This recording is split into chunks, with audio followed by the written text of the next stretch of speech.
Bueno, vamos, yo comparto la pantalla.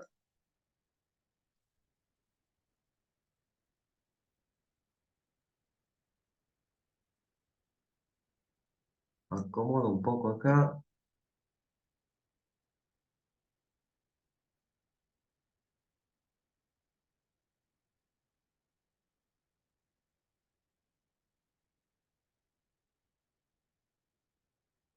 Bueno, ahí deberían estar viendo la presentación, ¿no es cierto? ¿Me confirman? Sí, ahí se ve. Sí, Sí, bueno. perfecto. Bueno, dame un segundo. Acá está. Bueno, la idea de hoy día era ver dos métodos más, agregar dos métodos, dos técnicas multivariadas también, para ir completando toda esta herramienta que vamos a ver el curso. Recordemos que ya vimos en la primera clase, vimos, bueno, análisis de conglomerados, que es el clustering.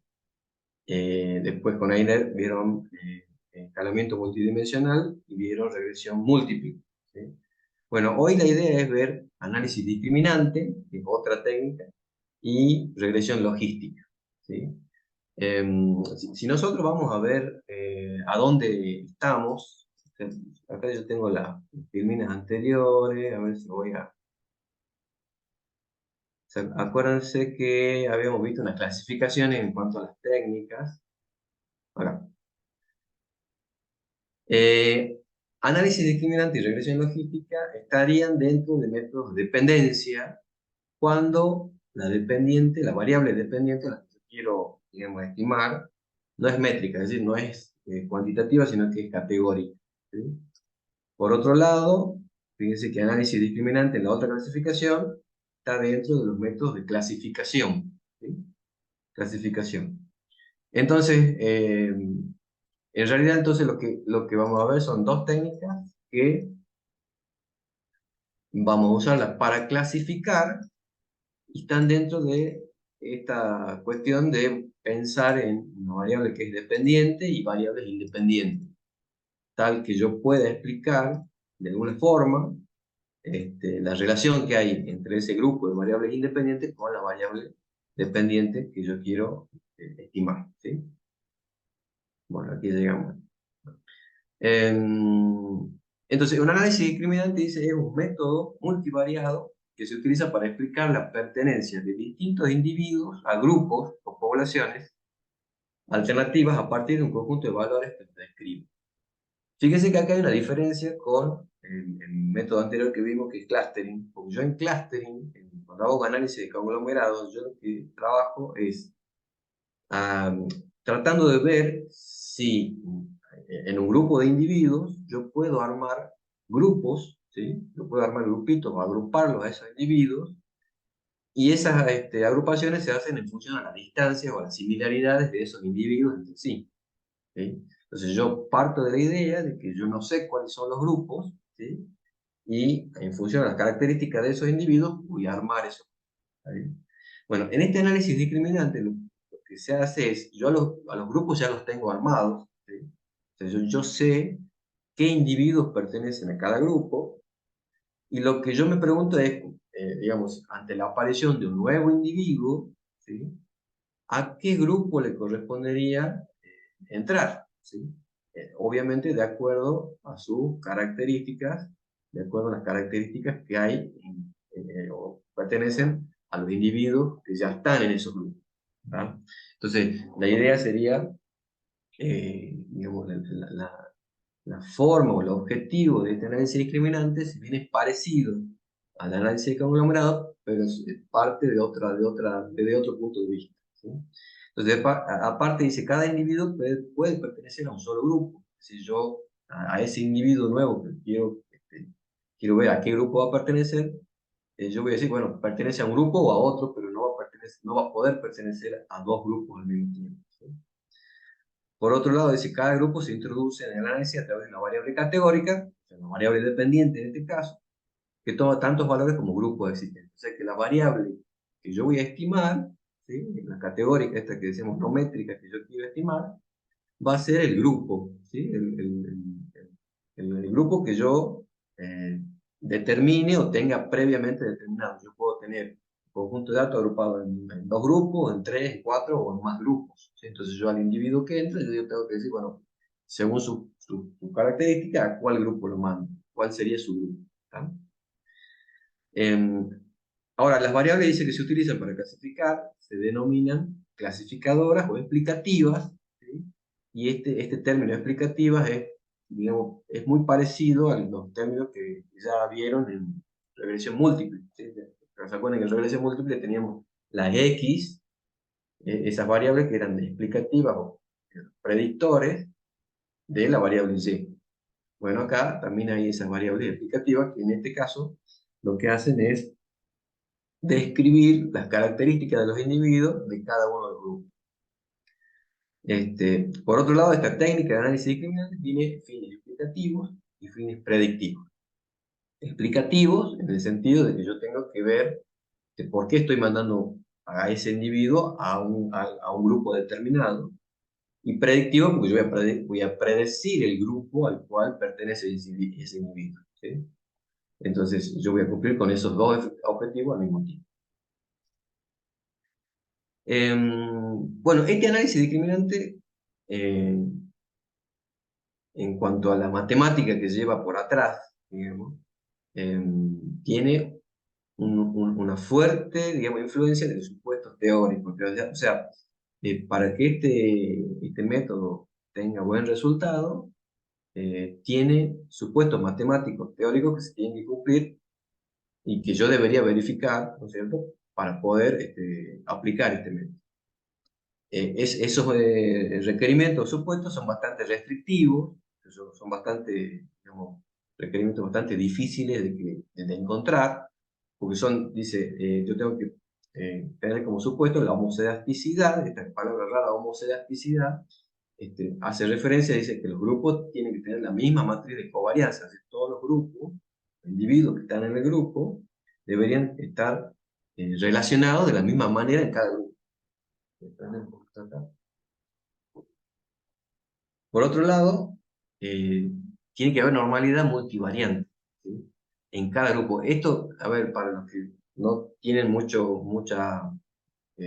referencia de estadística, una distribución normal, ¿sí?, una distribución que es perfectamente simétrica, bueno, es la estrella de estadística, ¿no?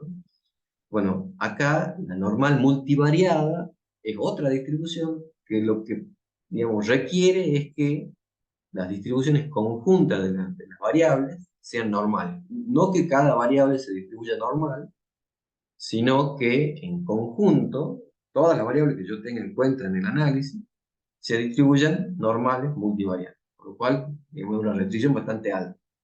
Y por otro lado, la independencia. O sea, el supuesto es que se han extraído una muestra de aleatoria independiente en cada uno de los grupos. Es decir, los individuos que están en cada grupo no se han seleccionado de forma relacionada, sino que se han seleccionado de forma independiente, ¿tá? Bueno, todo esto supuesto hace que este análisis, este método, sea bastante, digamos, difícil de llegar a hacer de esta manera, digamos, bien rigurosa en términos matemáticos, ¿sí? De todas formas, este, como decía un profesor que tuvimos en la maestría, eh, es muy difícil que un caso cumpla exactamente con todos estos supuestos teóricos, y a veces lo que se hace es aplicar el caso, el método, porque no queda otra, y bueno, porque es lo mejor que tenemos, lo mejor que tenemos, y a lo mejor lo que pasa es que eh, hacer seguir esta metodología en conjunto con otras metodologías pueda llevar a que yo haga una conclusión entre todos, ¿sí?, entre todas las metodologías que yo aplique, pueda hacer una mejor conclusión y tomar mejores decisiones, ¿sí? Por más que yo no verifique exactamente todas estos supuestos en la práctica, ¿tá? Entonces esa sería la aclaración que hay que hacer. Bueno, vamos a ir siguiendo un pequeño ejemplo, y este ejemplo después lo vamos a replicar en R, ¿sí?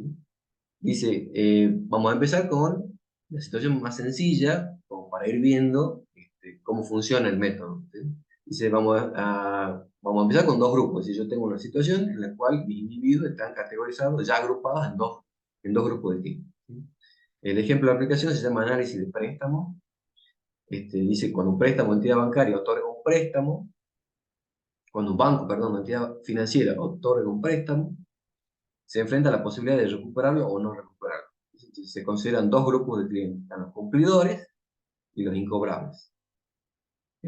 Ahora dice, el banco desea, en función de la información que ya existe en el banco sobre préstamos otorgados en el pasado, conocer de antemano si un futuro solicitante cumplirá o no cumplirá, ¿no es cierto?, de la devolución del préstamo. Se disponen datos de 16 clientes, a los cuales se le otorga un préstamo, y yo tengo de cada uno de los clientes en las características respecto del patrimonio y de las deudas pendientes en miles de pesos. O sea, yo tengo la cantidad de su patrimonio, el bien que tiene, y tengo si tiene deudas o no pendientes en miles de pesos. ¿Está bien? Entonces, yo con esas dos características, yo la idea es decir, bueno, si viene un individuo nuevo, predecir si va a estar dentro del grupo de los cumplidores o dentro de los incobrables. Entonces, fíjense, esta es la información con la que se cuenta.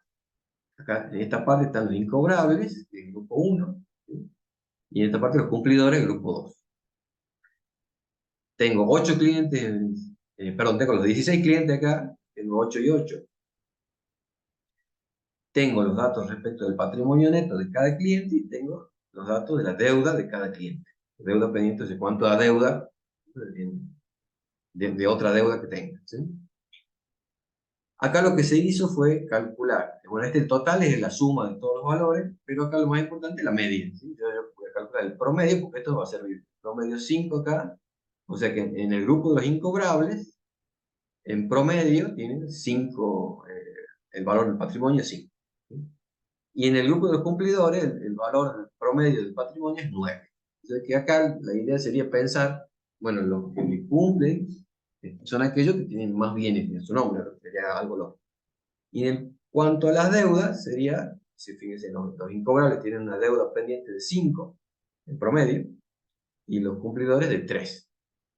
Es decir, aquí, o sea, la lógica sería, bueno, los que menos deuda tienen, bueno, son los que más cumplen, porque bueno, son más eh, cumplidores, digamos, más prolijos en su finanza, entonces me están pagando.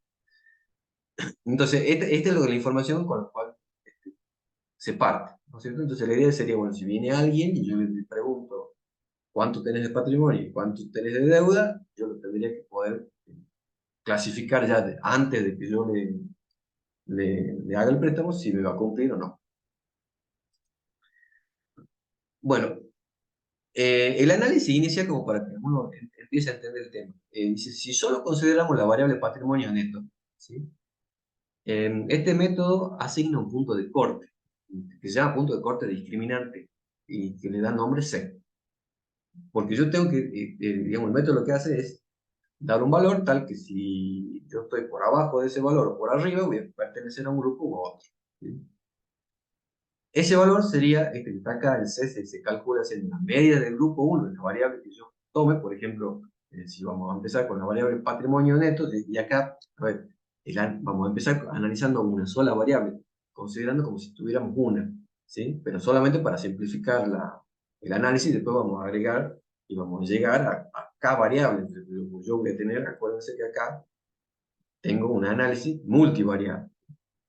Entonces acá, supongo, si tomamos la variable del grupo 1, le calculo la media de la variable al grupo 2, C va a ser el promedio de esas dos variables, de esas dos medias, ¿sí? Entonces, tal que si el individuo nuevo, si hay que subir, hay que subir, es un individuo nuevo, tiene valores de este promedio menor a ese punto de corte, va a ir al grupo 1, y si no, va a ir al grupo 2. ¿Sí?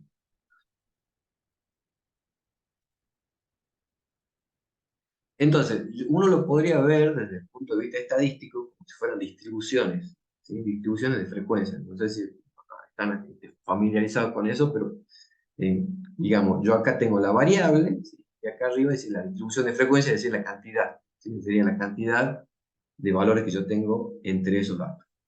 El punto de corte para la variable patrimonio neto era, ¿se acuerdan? 5, el promedio 5 era para los incobrables, 9 para los cumplidores, entonces el punto de corte es 7.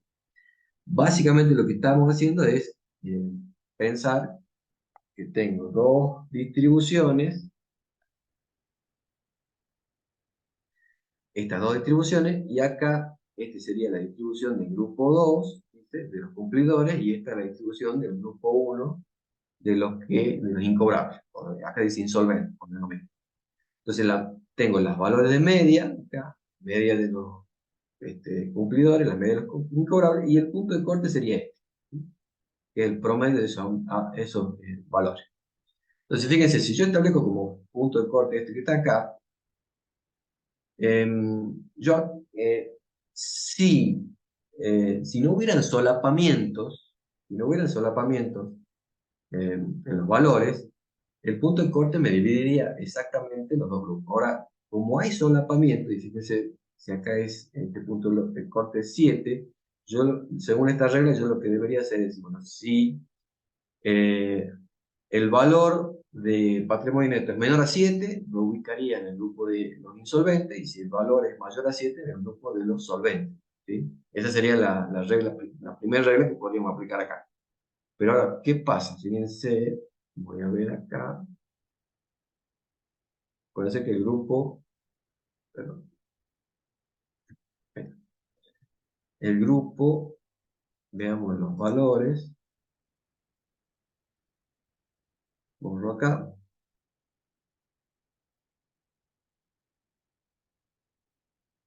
fíjense acá. Por ejemplo, en este caso, el 1,3, que como es menor a 7, sería incobrable, ¿sí? Ahora, ¿qué pasa acá?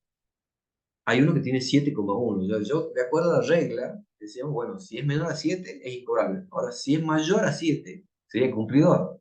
Pero en este caso yo tengo un incobrable que tiene patrimonio mayor a 7, ¿sí? Entonces acá hay un solapamiento, es decir, hay un incobrable que, digamos, que yo lo hubiera clasificado como cumplidor. En este caso, 7,9 sería lo mismo, ¿sí? Son individuos con patrimonio neto alto, pero sin embargo, no me han pagado el préstamo, ¿tá? Bueno, a eso se refiere con solapamiento. Esos individuos están acá, en estas áreas de acá, ¿sí? Digamos, si bien pertenecen al grupo de incobrables, yo los clasifique como solventes, ¿tá? El hecho que haya solapamiento hace que el método, digamos, sea más o menos efectivo. O sea, cuanto más solapado están los datos, va a ser menos efectivo, y cuanto menos va a ser más efectivo respecto a la clasificación. Entonces, fíjense, si yo hago, esto se llama matriz de confusión, o matriz de doble entrada, o tabla de contingencia. Yo, fíjense, acá tengo lo que yo clasifiqué y la situación real. Entonces, fíjense, yo acá dice, clasifiqué como cumplidores a estos dos que tenían patrimonio neto alto, pero en realidad eran incobrables, ¿sí? ¿Se acuerdan que acá eran los dos casos que vimos recién? Que eran mayores a 7, tenían un patrimonio mayor a 7, pero que en realidad no me pagaron el crédito, eran incobrables. Entonces acá, esta tabla lo que va a hacer, lo que hace es ver cuál efectiva es esta variable patrimonio neto. Si yo la tomara únicamente esa variable, a los efectos de clasificar en los dos grupos. Entonces acá lo que se hace es calcular los porcentajes. Entonces acá me dice, esta variable me clasifica los incobrables bien en un 75% y mal en un 25%. En el caso de los cumplidores me clasifica bien un 75% y mal un 25%. ¿Sí? Y esto sería como tomar una validación de cómo es la clasificación respecto de su eficiencia. Lo mismo podríamos hacer con deudas pendientes. O sea, tomo solamente deudas pendientes, entonces el punto de corte sería 4, y hago lo mismo, ¿sí? Entonces fíjense que si vamos al cuadro, el punto de corte, acuérdense que es 4. Entonces fíjense, por ejemplo,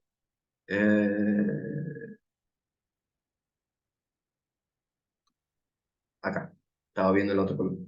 Bueno, tiene poca deuda, con lo cual es cumplidor, ¿sí? Ahora fíjense que acá hay uno, por ejemplo que tiene mucha deuda, es mayor a 4, la deuda es mayor a 4, pero sin embargo es cumplidor. Pero si es mayor a 4, yo lo hubiera clasificado como incobrable, ¿sí? Porque acuérdense que los incobrables son aquellos que tienen más deuda, ¿tá? Entonces acá también hay solapamiento. Y si yo hago el cuadro de esa variable, voy a terminar con este cuadro, ¿sí? Entonces, fíjense que acá cambian los porcentajes o la eficiencia de esa variable para poder clasificar. Yo acá voy a decir, bueno, los incobrables me clasifica bien un 62%, 62,5%, y los cumplidores me clasifican bien un 50%. O sea, acá en los cumplidores tengo menor eficacia que en estos cumplidores de acá del patrimonio negro. ¿Sí? O sea, que como que esa variable individualmente tomada me rinde, es menos efectiva, digamos, para clasificar que la otra variable patrimonio negro. Ahora, eh, ¿qué pasa? Bueno, acá hicimos el análisis con esas dos variables por aparte, ¿sí? Por separado. Pero decíamos, en un análisis multivariado lo que tengo que hacer es buscar, es ver, bueno, ¿qué pasa si yo junto esas dos variables? Eh, es decir, las tomo o las analizo de manera conjunta, a ver si eso me ayuda o no. Entonces ahí se arma, si yo tuviera dos variables, se arma estas elipses, ¿sí? Que son la distribución bivariante de esas dos variables. ¿Sí? Porque voy a tener como los dos nubes de puntos, ¿sí? De entre las cuales yo, si yo las veo de manera marginal, es decir, solamente la x2 y solamente la x1, el análisis sería el mismo que recién hicimos individualmente. Yo tengo la media de x, ¿sí? La media de x2 en este caso, el punto de corte, la media de x1 y el punto de corte. Ahora, si yo las quiero unificar, o hacer análisis, o hacer un solo análisis de conjunto, lo que buscaría es hacer esto, ¿sí? Buscar un eje, ¿sí? Un eje, que acá le vamos a llamar función discriminante, le vamos a llamar el nombre D, tal que ese eje tenga el menor solapamiento posible en esas nubes de puntos y que por otra parte disminuya la variabilidad en cada grupo y por otra parte buscando que cada grupo tenga mayor variabilidad entre grupos. ¿Sí? Fíjense que acá el solapamiento sería este, ¿no? Esta área de ahí. ¿Sí? Ese sería el solapamiento. Entonces lo que hace un análisis discriminante básicamente es calcular este eje o esta función discriminante tal que, buscándolo como objetivo, tener un menor solapamiento, menor variabilidad dentro de cada grupo y mayor variabilidad entre los dos grupos. ¿Tá? Ahora, esto tengo dos variables. Imagínense que tenga 10 variables. Bueno, en un gráfico no lo voy a poder pensar muy bien, pero básicamente voy a tener que empezar a, a agregar ejes discriminantes, ¿sí? Tal que yo pueda dividir esos grupos, trabajar este, de alguna manera logrando los objetivos que el método quiere, ¿sí? Entonces, básicamente, el análisis discriminante busca esa función o ese eje. Bueno, esta es la matemática. El análisis discriminante, la función discriminante, la encontró Fisher en el año 36. Fisher era un estadístico de aquella época. Eh, y para el caso general de P variables, número P, un número más grande de variables, dice, la función discriminante de Fisher se obtiene como una función lineal de las variables explicativas. Y acá esta función lineal es la que cumple con todo eso que hablamos recién, y en el cual lo que hay que encontrar son estos coeficientes U1, U2, etc. ¿Sí? Ahora, si consideramos n observaciones, la función discriminante sería, bueno, cada observación voy a tener un valor, ¿sí? Y como decíamos, el criterio para hacer estas funciones es separar mejor los grupos, eh, buscando que los grupos sean más homogéneos adentro de los grupos y lo más diferentes posibles unos de otros. O sea que hay que evaluar este cociente que está acá abajo, no se lo ve bien, que dice, busca maximizar, dice, la variabilidad entre grupos respecto de la variabilidad intragrupo. Entonces es teoría, ¿no? Em, ¿Cómo hace para calcular el punto de corte discriminante? ¿Se acuerdan del C? El C famoso ese que calculábamos nosotros cuando teníamos una sola variable. Bueno, ahora tenemos P variables, muchas variables. Entonces, para calcular, supongamos que tuviéramos dos grupos, ¿sí? Entonces, buscaríamos tener dos funciones discriminantes y el punto C sería el promedio de esa función. ¿Sí? Es lo mismo, o el mismo razonamiento que hicimos cuando trabajamos con una variable. Nada más que acá tengo muchas variables y estas funciones discriminantes son las que me dividen, digamos, esos grupos. En general, se suele, digamos, para no comparar con este grupo C, lo que se suele hacer es trabajar respecto de cero, es decir, si esta función D es menor a C, perdón, D menos C es menor a cero, irá a un grupo, y si es mayor a cero, irá a otro grupo. ¿Sí? Eso es lo que se piensa hacer acá. Ahora, lo anterior, esto estamos considerando que habían dos grupos, realmente, ¿sí? Dos grupos con muchas variables, o sea, dos grupos con P variables. Ahora, cuando trabajamos en análisis discriminante múltiple, ¿sí? Hay que pensar en que no tengo dos grupos, tengo más de dos grupos, ¿sí?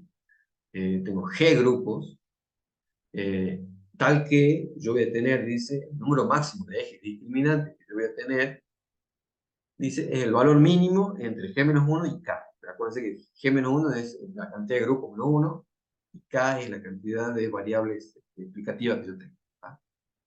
En general, dice que y en la práctica se toma que G, o sea, es la cantidad de grupos, en los mayores casos, se va a tomar que la cantidad de ejes discriminantes va a ser G-1, directamente, sin hacer el mínimo este. ¿Por qué? Porque se supone que siempre vamos a tener más variables que grupos, ¿sí? O se da, por lo general pasa eso, digamos, en todas las situaciones, las variables que caracterizan los individuos son más que los grupos que yo tengo armados. ¿Ah? Entonces, en general se dice que yo voy a tener G-1 ejes, ¿no es cierto? Y G es la cantidad de grupos que tengo. Y después el procedimiento para encontrar las funciones punto de corte es la misma lógica que decíamos que veníamos trabajando, nada más que ahora tengo muchos, o sea, muchos grupos y muchas variables. ¿Sí? O sea, eso es para que lo entendamos bien. ¿Cuál sería un ejemplo de aplicación que después lo vamos a ver en el R? Que dice, supongo que en una situación de evaluación de préstamo bancario, bueno, en la misma evaluación de préstamo, no solamente tenemos dos grupos, cumplidores y cobrables, sino que tenemos tres. Supongamos, tenemos cumplidores morosos, es decir, se atrasaron el pago, y los incobrables que ya directamente no me van a pagar. ¿Sí? Entonces, yo tengo tres grupos. Esa sería la situación con más de dos grupos. Y acá yo podría tener más grupos de cumplidores, morosos, incobrables, supongamos grandes empresas, pequeñas empresas, o grandes contribuyentes, o grandes clientes, perdón. Y esto se iría complejizando. ¿Está bien? En este caso que vamos a analizar acá, el segundo ejemplo que vamos a ver en el R, la información de cada cliente va a ser ingresos, patrimonio, si es propietario de su vivienda, si es casado y si goza de un salario fijo, entonces si tiene un sueldo fijo. Y vamos a usar la base de datos préstamos multi, que bueno, ya la vemos, ya se les he mostrado dónde está, y todas las bases de datos ya se las colgan en la plataforma, o sea que ya tienen disponibles ahí. Bueno, ¿cómo evaluamos la calidad de clasificación acá? Haciendo estos cuadros que se llaman matrices de confusión, ¿sí? Para el primer caso con dos grupos que vimos recién, esta sería la matriz de confusión. Esto también es una salida del R, o sea, vamos a aprender cómo hacerlo en el R. En donde yo tengo, bueno, la cantidad de casos que clasifiqué bien, es decir, yo pronostiqué, pues en un caso pronostiqué 1 en 8 casos, y esos 8 eran 1. Pronostiqué 2, o sea, cumplidores, acá en este caso nada, y en realidad era 1. O sea, en este caso no tengo error. Yo acá pronostiqué como incobrable a una persona, y esa persona en realidad era cumplidora, este es un error, ¿sí? Y en este caso la eficiencia en cuanto a cumplidores. O sea, yo pronostiqué categoría 2 cumplidores, y realmente eran cumplidores. ¿Vale? O sea que estos porcentajes hacen referencia a eso. Bueno, vamos entonces al R. Básicamente, digamos, la forma de trabajar el modelo sería esa. Yo voy a salir de acá y vamos a trabajar acá. Bueno, voy al R, no lo tengo abierto. Vamos a ver.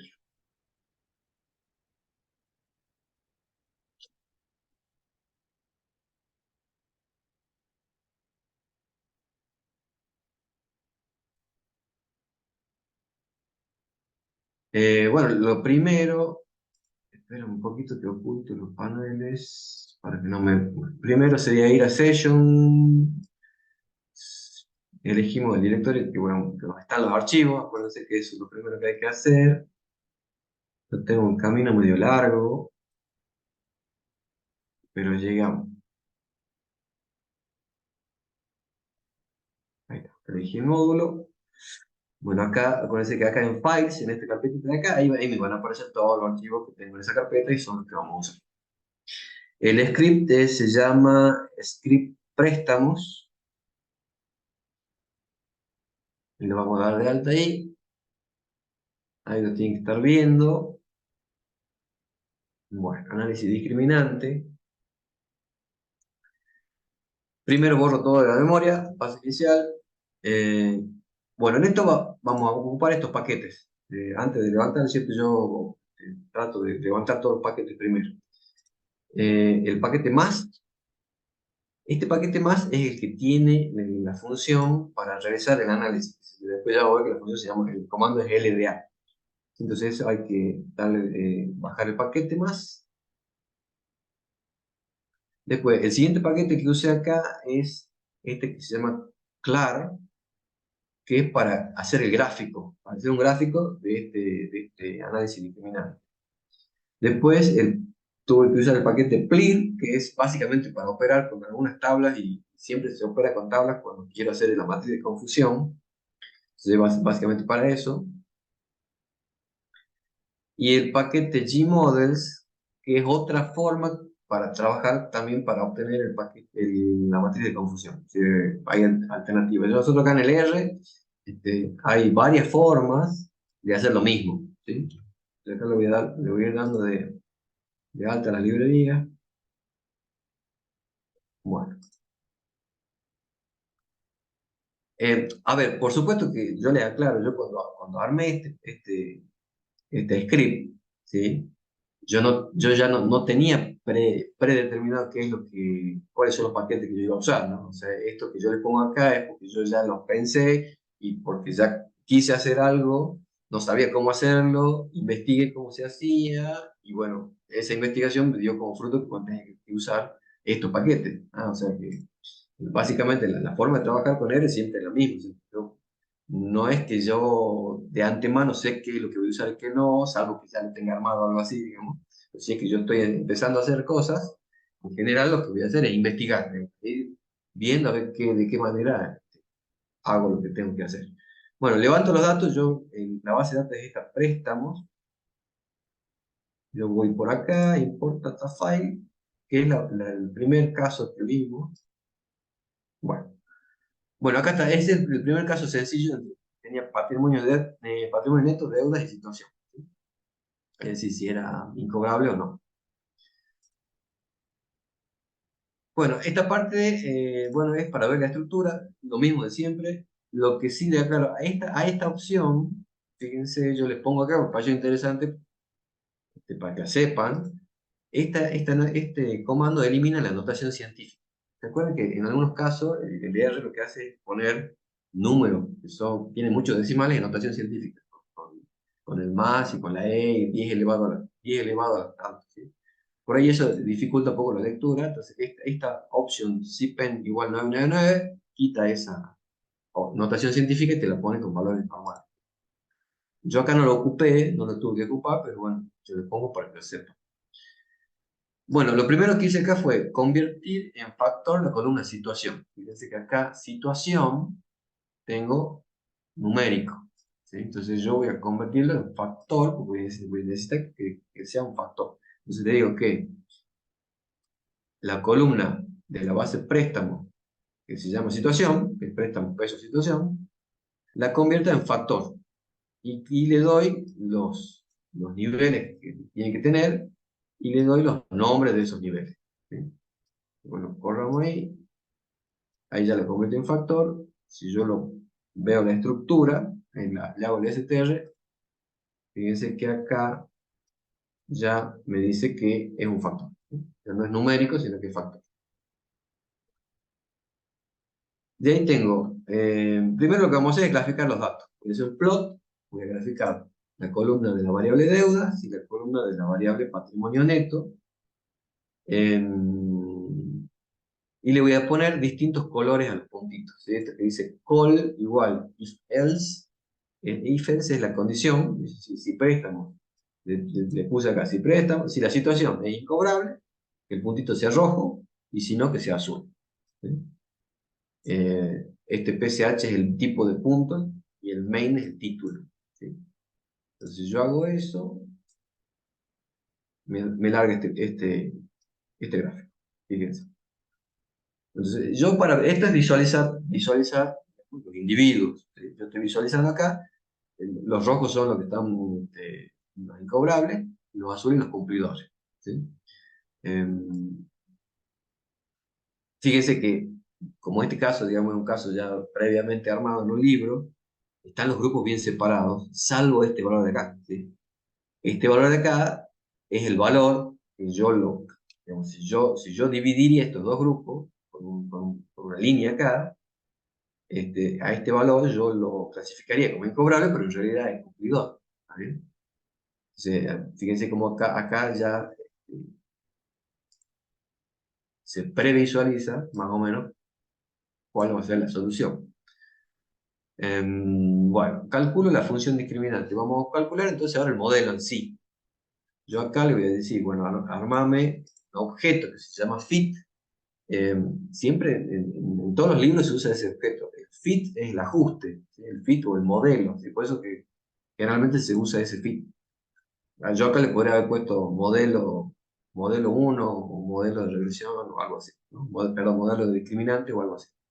La función es LDA. LDA, le pongo LDA, le tengo que indicar de dónde va a sacar los datos y le tengo que indicar cuál es la variable dependiente, cuáles son las independientes que quiero que tome para hacer el análisis discriminante. Entonces yo acá le digo que como variable dependiente tome situación y el rulito sería como yo decirle, toma mi situación en función, ¿no es cierto?, de patrimonio neto más deudas. Esa sería la forma de ordenarle que me haga el análisis. Le hacemos correr y bueno, acá ya me sale el análisis. Y para visualizar el resultado del análisis, tengo que decirle fit, o sea, llamar a ese objeto para ver qué tiene adentro. Llamo fit y acá abajo me larga el resultado del análisis. ¿Sí? Entonces, fíjense que acá me dice, este 0,5 y 0,5 lo que hace es indicarme la proporción de cumplidores y no cumplidores que tengo en la base de datos. Acá me dice que, ¿te acuerdas que yo tenía 16 individuos, estaban 8 eran incobrables y 8 eran cumplidores? Esa es la proporción que me dice acá. Hay 50% de incobrables y 50% de cumplidores. Me hace el cálculo de las medias y acá abajo, que esto es lo importante, me da los coeficientes de esa función discriminante. ¿Sí? Tengo coeficiente 0,42 para PN, patrimonio neto, y menos 0,38 para deuda. Esto vendría a ser los U, ¿sí? Los U del modelo que habíamos visto en la filmina. Bueno, si yo quisiera sacar de este modelo algunos elementos para trabajar después, tengo estas opciones. Fit pesos means, que solo extrae las medias. Yo hago esto, me extrae solamente las medias, fíjense. Y fit pesos scaling, que es para extraer solamente los coeficientes. Entonces yo voy a agarrar y fíjense que me trae el cuadrito solamente de los coeficientes del modelo. Bueno, vamos a graficarlo. ¿Sí? Este sería el modelo con el cual me va a permitir a mí clasificar. Pero vamos a ver si lo podemos graficar. Para hacer el gráfico voy a usar esta función partimat, que es del paquete clar. ¿Sí? Recuerda que habíamos cargado el paquete clar. Yo acá le tengo que indicar que me haga situación en función de patrimonio y deudas, indico de dónde bien saque los datos, y el método sería LDA, que es análisis discriminante, la sigla en inglés. Linear Discriminant Analysis sería. Bueno, lo voy a correr al gráfico y bueno, me larga este gráfico. Fíjense. A ver, si lo puedo agrandar. Bueno, acá está. Bueno, fíjense que esto que está en medio, esa sería el punto de corte. El punto de corte, la función que son los promedios de las funciones, ¿sí? Y acá están los cumplidores y acá están los incobrables, ¿sí? Entonces, básicamente, ¿qué hizo? Lo que más o menos visualmente habíamos visto nosotros recién. Los cumplidores eran los puntos azules que están acá, los rojos eran acá abajo, y acá está el cumplidor que, de acuerdo a sus características, podría ser clasificado como incobrable, pero es cumplidor, ¿sí? Podría ser el solapamiento que yo tengo, ¿sí? Estos puntos son los centroides, son los promedios de los dos grupos. Los puntitos está indicando que ahí están los promedios, un concepto de centroide, el centro de cada grupito. ¿Está bien? Entonces, fíjense que acá gráficamente se ve clarito qué es lo que hace el análisis discriminante. Bueno, ahora a los efectos de la estimación, vamos a calcular el punto de corte, ¿sí? El punto de corte dice, voy a agregar una columna a la tabla de los valores de la función discriminante, ¿sí? Entonces vamos a agregar esta función, lo que le estoy diciendo acá es que a la base de datos préstamos le agregue una columna D, ¿sí? Y en esa columnita D que me calcule la función, ¿sí? Es decir, yo hago 0,42, acuérdense que 0,42 era el coeficiente del patrimonio neto, entonces hago 0,42 por préstamo, PN, por la columna PN, menos el coeficiente de deuda, que era 0,38, por la columnita de deudas, ¿sí? Si yo corro eso, fíjense acá, lo que hizo fue agregar esta columna de acá, ¿sí? Que es esa función D, la función discriminante. Si sacamos el promedio de esa función, va a ser el punto de corte, en definitiva, ¿sí? Que acá me lo da, es 1,43. El punto de corte es 1,43, pero bueno, obviamente el punto de corte ese es un punto de corte calculado usando las dos variables en conjunto, ¿sí?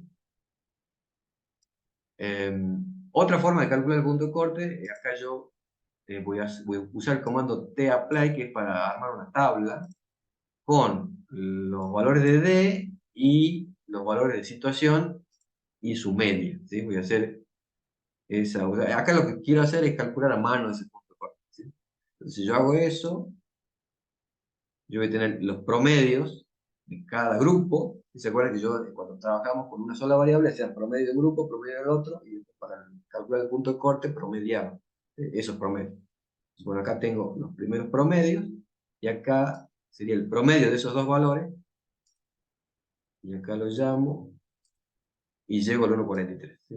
El mismo valor que me dio acá si yo calculara la media, ¿sí?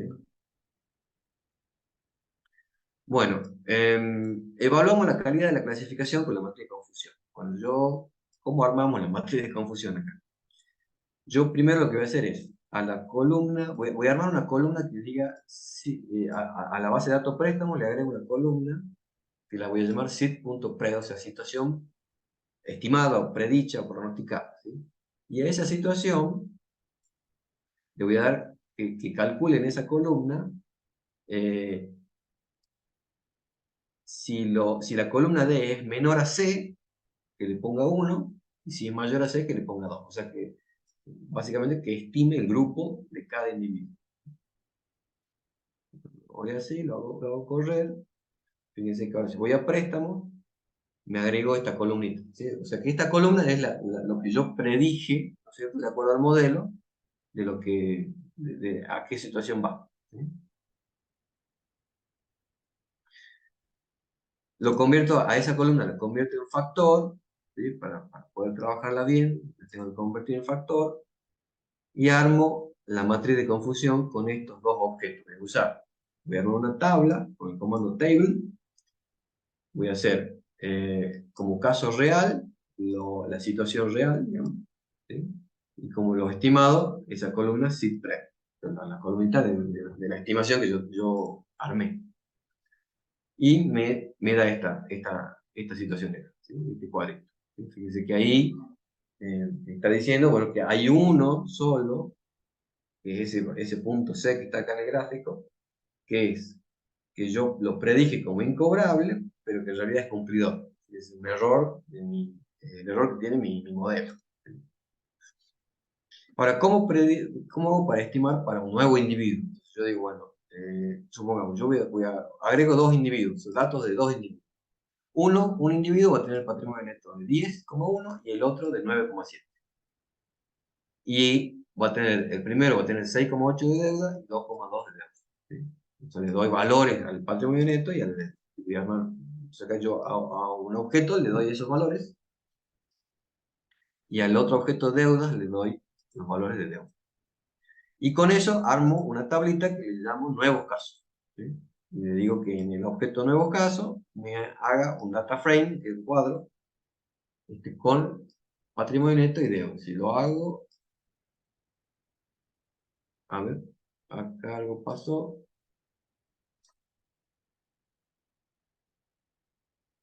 No hice correr PN, ahí está, PN está bien, deudas también, nuevos casos. Ahí está, nuevos casos. Parece que no había hecho correr este comando de acá. Armé una tabla, si se fijan, si yo solamente veo nuevos casos, es esta tablita de acá. ¿Sí? Armé esta tablita. ¿Sí? Ahora, voy a armar un nuevo objeto que se llame nuevas predicciones, o sea, predicciones de esos individuos, tales que yo ahí voy a poner y voy a usar este comando que es para predecir, que se llama predict. ¿Sí? Este predict me dice, le tengo que indicar el modelo para el cual quiero que prediga y los valores, en nuevo caso. ¿Sí? Ahí me lo creo al objeto y con este comando que dice nuevas predicciones, pesos class, yo voy a ver cuál fue la predicción para esos individuos. Yo lo hago correr. Bueno, acá, ¿qué pasó? ¿Qué me dice? A ambos individuos me los clasifico como cumplidores. ¿Sí? Eso es lo que está acá. O sea, a estos dos individuos que tenían estos datos de patrimonio neto y deuda, me los clasifico a ambos como cumplidores. O sea que esa sería la utilidad del resultado, digamos, de la estimación con ese modelo. ¿Está bien?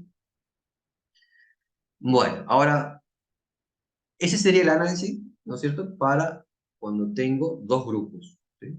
Con dos grupos sería eso lo que me lleva a sacar conclusiones. Ahora, ¿qué pasa si tengo más grupos? Entonces vamos a ver análisis discriminante múltiple. ¿Cómo lo llevo? Acá vamos a usar otra base de datos que se llama préstamo multi. La voy a abrir acá. Y esta de acá. La cargamos.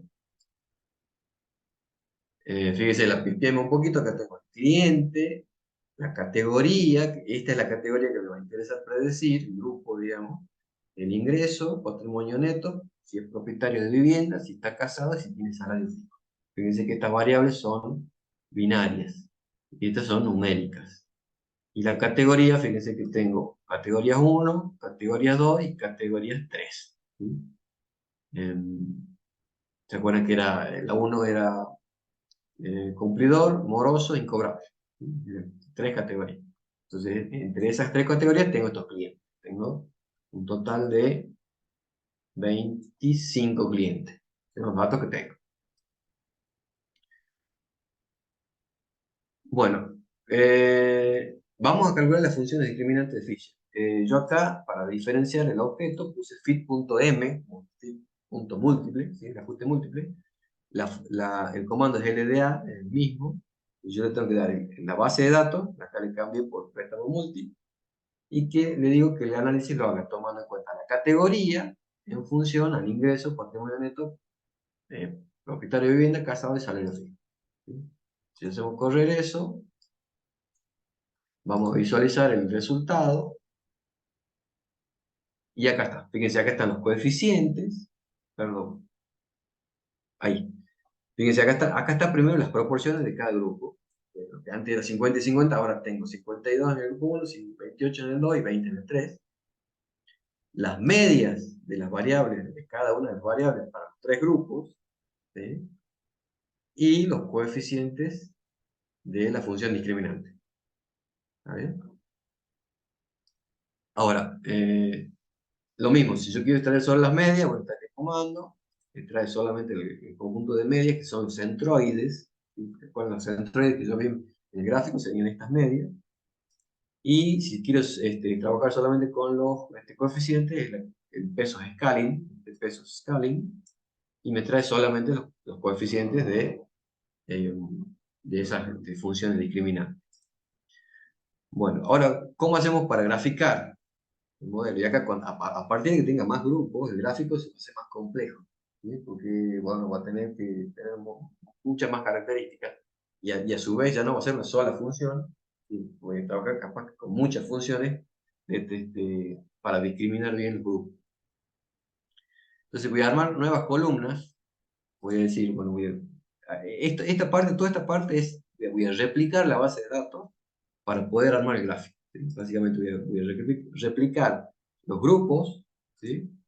Las etiquetas de esos grupos, si es cumplidores o morosos, y los individuos de 1 a 25. O sea, básicamente estoy duplicando, digamos, lo que ya tengo en la base de datos, ¿sí?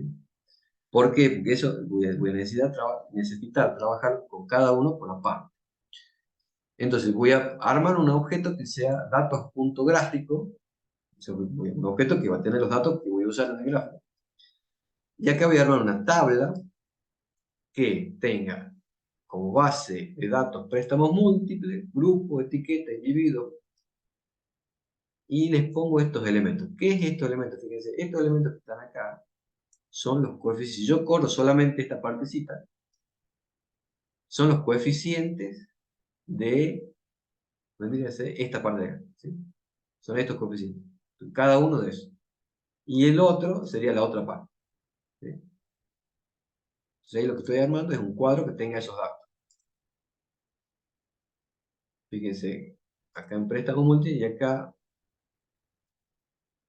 bueno, no los ingresos está bien, eso lo tengo por aparte. Ahora voy a renombrar, a ver si yo veo este dato gráfico, lo tengo acá, fíjense, yo acá lo que hice fue replicar toda la base de datos, más el grupo, etiqueta, individuo y esos valores de coeficiente, ¿sí? Ahora lo voy a renombrar, ya vamos a ver por qué, y acá el grupo lo voy a convertir en factor. Bueno, a ver, este proceso que se hace acá es a los efectos de poder darle los insumos al comando partymat para que me haga el gráfico, ¿sí?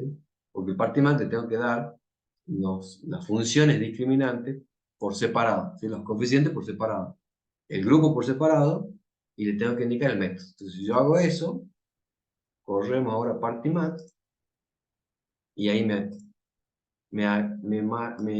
sale este gráfico. Ahí está.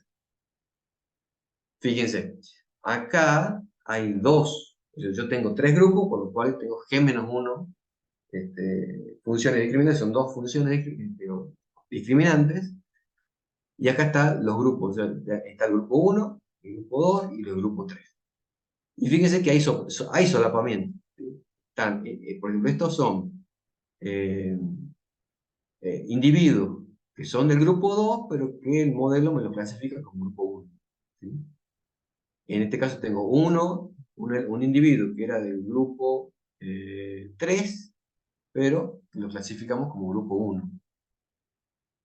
Acá hay un 3 clasificado como grupo 2 y acá hay un 2 clasificado como grupo 3, ¿sí? Ahí me marcan los solapamientos que tengo, que serían los errores del modelo. Y estos puntitos son los centroides, los medians. ¿Vamos? Bueno, entonces, eso sería a nivel gráfico. Si armo la matriz de confusión, voy a tener un objeto fit.p, hago un nuevo objeto en donde pongo los valores estimados del modelo, ¿sí? Voy a estimar, eh, voy a armar un cuadro con la base de datos préstamos y le voy a sacar la primera columna, ¿sí? Fíjense que préstamo multi, la primera columna es el código de cliente, ¿sí? Entonces yo le saqué esa columna para trabajar ahí. para armar este cuadro y le agrego el fit.p, que son las predicciones. O sea, armo una tabla para visualizar las predicciones. Si yo veo datos, si ese objeto datos, perdón, fíjense la tabla que armé. Categoría, ingresos, patrimonio son los valores y el fit.p sería el estimado. ¿Sí? Serían los valores estimados. ¿Estamos? Con eso voy a armar una tabla en la cual, para armar la matriz de confusión, si yo tengo que decirle que me pongan las categorías reales y las estimadas. Y ahí tengo la tabla.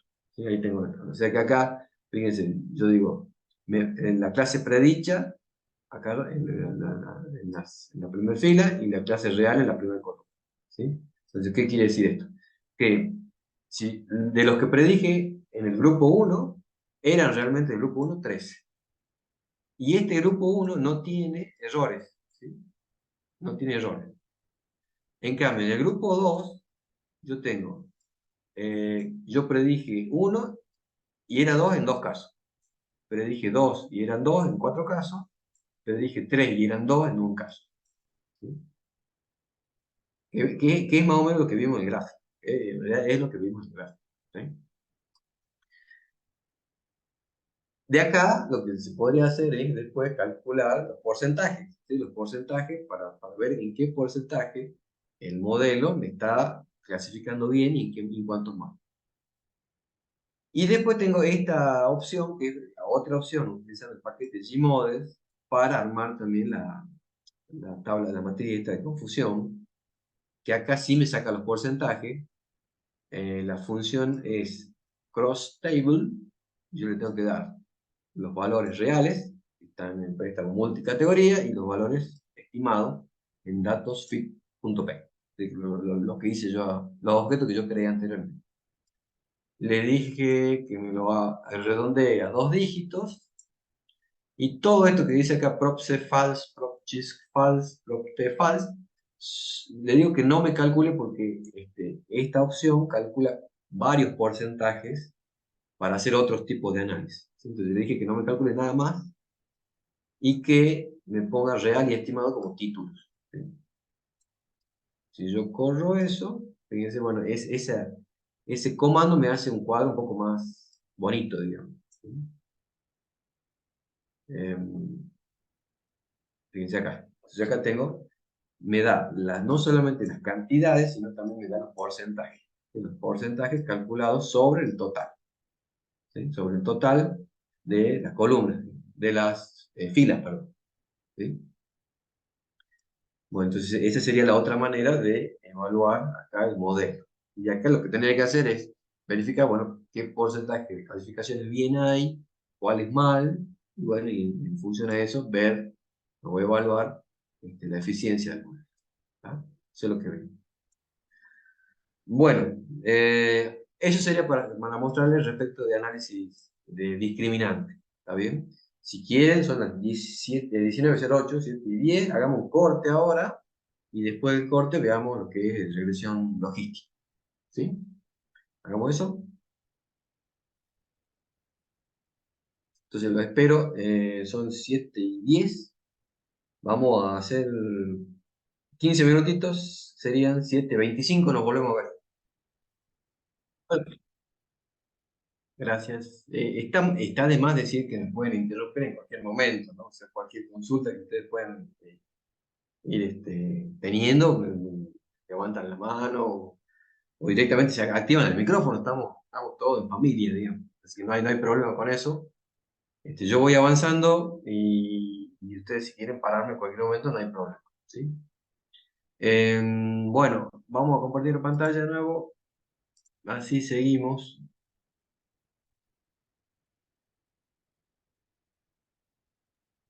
Te hago una consulta.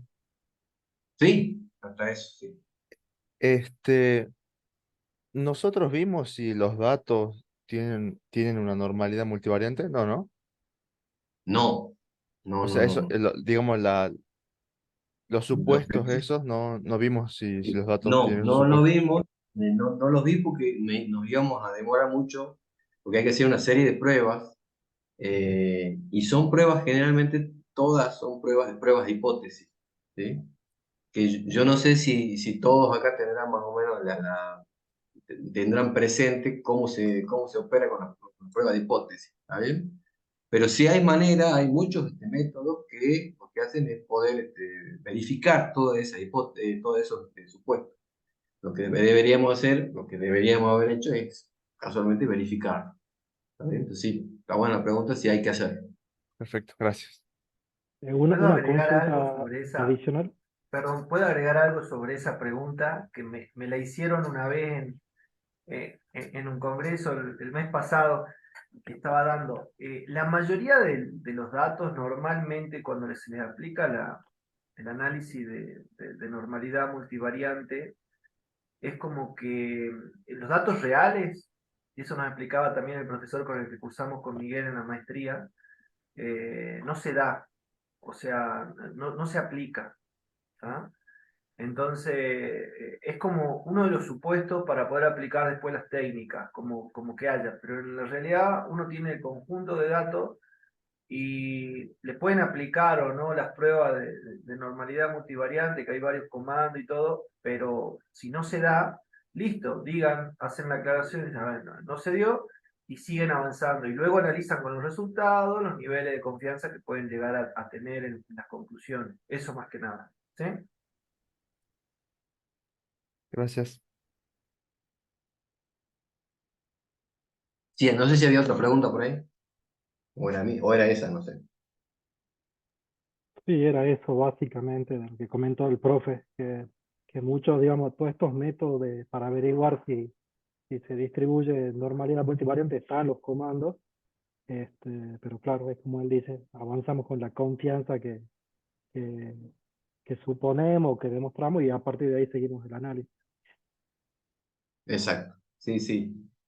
Lamentablemente, digamos,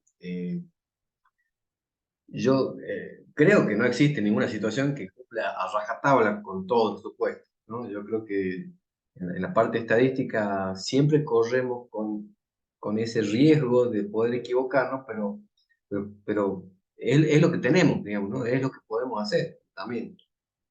Y muchas veces eso, lo poco que podemos hacer, o los análisis que podemos hacer mal o bien con sus supuestos, nos siguen ayudando de alguna forma a poder sacar alguna conclusión, ¿sí? O sea que esto también es cierto. Entonces, pues, muchas veces lo que se hace en la práctica es avanzar, digamos, avanzar con los análisis. Y la otra cosa que se hace es complementar, o sea, hacer varios tipos de análisis y ver la razonabilidad y la coherencia que tienen entre sí, cuestión de que más o menos podamos ir o definir algún tipo de conclusión más acorde o más de acuerdo a todos esos métodos, ¿sí? Esa sería la forma de trabajar acá. Bueno, seguimos entonces, revisión logística. Este otro método que es muy parecido y está muy emparentado con la regresión múltiple que vieron con Einer, la clase del sábado pasado, ¿sí? La única diferencia que acá, digamos, la variable que yo quiero predecir, la variable dependiente, ¿sí? Es una variable que es categórica, o sea, no es numérica, ¿sí? Entonces, eso hace que el análisis ya tenga unos ribetes especiales, porque el modelo que originalmente, digamos, tanto en regresión lineal simple como en múltiple, el modelo que estamos aplicando ahí es un modelo lineal, ¿sí? O sea, estamos tratando de equiparar una función lineal a los datos que yo tengo, ¿sí? Ahora, ¿qué pasa cuando esa función lineal no me sirve? Ya vamos a ver por qué. Lo que se hace es cambiar esa función lineal por otra función, que en este caso va a ser una función logarítmica, y eso va a hacer que después podamos operar de otra forma para llegar a los mismos resultados, ¿sí? Entonces acá dice, yo acá puedo trabajar con una sola variable dependiente, con dos niveles, que se llamaría regresión logística binomial, es decir, la variable puede tomar valor 1 o 0, o con más de 2 niveles cuando estoy trabajando con una regresión logística multinomial. Este modelo posee menos restricciones teóricas que el análisis discriminante, o sea, es un poco más relajado en cuanto a supuestos teóricos, porque no me va a requerir normalidad multivariante, ni igualdad en las matrices de covarianza, esa homocedasticidad en lo que hace a las matrices de covarianza. Pero lo mismo requiere normalidad en las variables predictoras, perdón, en las variables y, digamos, en las dependientes va a exigir normalidad, pero para cada valor de x, ¿sí? Que no es lo mismo que tener normalidad multivariante. Pero bueno, son requisitos un poco menos restrictivos que en el análisis discriminante. Y se basa, dice, en linealizar de alguna forma una relación que no es lineal. Ya vamos a ver bien ahora a qué me refiero con eso. Comparemos lo que recién estábamos hablando. Yo tengo en una situación en la que ya la variable dependiente, o sea, la y, ¿no es cierto? Estamos hablando, puede tomar valores solamente ceros y unos, ¿sí? Tenemos una situación como esta, ¿sí? Entonces fíjense que para cada valor de x, si esta fuera una regresión simple, ¿sí? Yo tengo un solo predictor, una sola variable x en mi función. Entonces, los valores de y podrían ser únicamente o ceros, se podrían ubicar en esta línea por valor 0, o en esta otra línea que es valor 1. O sea, las variables de respuesta, si yo hiciera un gráfico de dispersión, tendrían esta forma. Y si yo tratara de estimar una función lineal, ¿sí? La función lineal me saldría y sería esta. Sería esta. Ahora, ¿qué pasa ahí? Fíjense que si yo quisiera, primero, si yo quisiera estimar para ciertos valores, la función esta lineal se me va de los límites de y. Supongamos, si yo quiero estimar a ver si puedo escribir acá, para un valor que está por acá, ¿sí? Para un valor de x por aquí, si yo tiro la estimación, acá, esta sería mi estimación, pero la estimación me daría un valor mayor a 1, cual, digamos, no tendría sentido porque mi variable toma valores o ceros o unos. Lo mismo pasa acá. Si yo quisiera estimar para este valor, la estimación sería por afuera menor a 0, y eso no podría ser. Por otro lado, tengo todas estas diferencias. Me generaría, ¿sí? Todas estas diferencias que hay acá entre los valores estimados y los valores reales. Con lo cual, ese sería el error de ese modelo, sería ese. Ahora, si yo a esa función lineal la hago una función como esta, que se llama sigmoidea, ahí mejoro bastante la situación. Primero, no tengo estimaciones para valores fuera del rango 0, 1, ¿sí? Acá las estimaciones van desde 0 y suben hasta 1, ¿sí?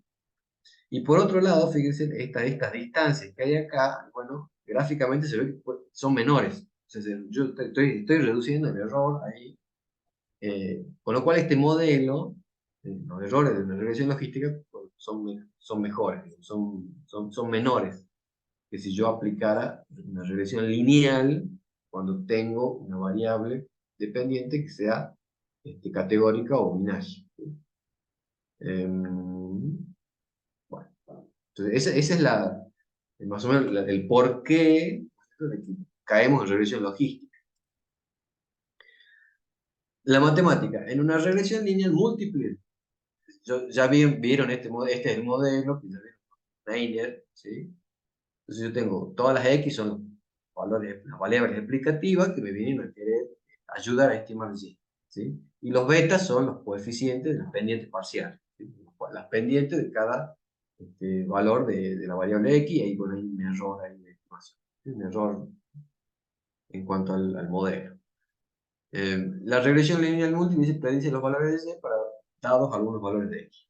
Ahora, en regresión logística decíamos, bueno, lo que voy a hacer con esa función de acá, ¿sí? Con esta función de acá, es estimar la probabilidad de que Y sea 1, dado valores determinados de X, ¿sí? Entonces, si yo hago eso, la función me va a terminar salir, la probabilidad de ese cálculo va a terminar siendo este resultado de acá, esta fórmula, Ahora, esta fórmula sigue no siendo lineal, y para linealizar, o sea, para llegar a una función lineal de vuelta, digamos, lo que se hace es aplicar logaritmo, que lo que se llama el logit de i, que es lo que está acá abajo, es el logaritmo. Y ahí, cuando aplicamos logaritmo a esta expresión, ¿sí? Lo que obtenemos es una función lineal nuevamente. Pero ¿qué pasa? Acá los beta, estos coeficientes beta, ya arriba en una regresión lineal múltiple, ese beta es lo que cambia y por incremento de x si se mantiene todo constante, ¿sí? Pero acá, este beta va a ser lo que se incrementa el logaritmo de esta expresión por unidad de incremento de x, con lo cual hay que estudiar qué significa esta expresión, ¿sí? Esta expresión de acá, básicamente es este pi, el número pi, es la probabilidad de que y sea 1, y el 1 menos pi es la probabilidad de que no sea 1, o que y sea 0. Entonces, este concepto de pi sobre 1 menos pi se llama chance. Y ahí es donde la interpretación del modelo de regresión logística va a tener una vueltita de tuerca, porque acá aparece este término que se llama odd, en inglés chance. Entonces voy a definir como chance o odd de un acontecimiento la razón entre su probabilidad de ocurrencia y la de no ocurrencia. O sea que el odd tendría que ser que está acá adentro. Con lo cual, la variable, el coeficiente beta que nosotros tenemos en el modelo, lo que va a estimar va a ser el logaritmo de los odds, ¿sí? El logaritmo de los odds. La variable dice, la variable dependiente está expresada en el logaritmo de los odds, o el logaritmo de las chances. Entonces, los valores de los coeficientes beta indican cuánto se incrementa el logaritmo de los odds cuando la variable x se incrementa en una unidad, siempre y cuando sea continuo, ya no veo el caso que sea binario, ¿sí? Pero básicamente, digamos, en cuanto a la interpretación del coeficiente, lo que vamos a tener en cuenta es que la y ya no es la y común, ¿sí? Sino que la variable dependiente es un logaritmo de algo, y ese algo es una chance, que es una razón entre dos probabilidades, la probabilidad de que y sea 1 dividido la probabilidad de que y sea 0. Y eso se le llama el logaritmo, el logit de y. Bueno, ahora, si yo acá, fíjense, si yo a esta expresión le saco el logaritmo, ¿sí? Matemática pura, digamos, para sacar el logaritmo, eso me quedaría esta expresión de acá, ¿sí? Que básicamente es el número e elevado a la y es el modelo, ¿sí? Y es el modelo del coeficiente.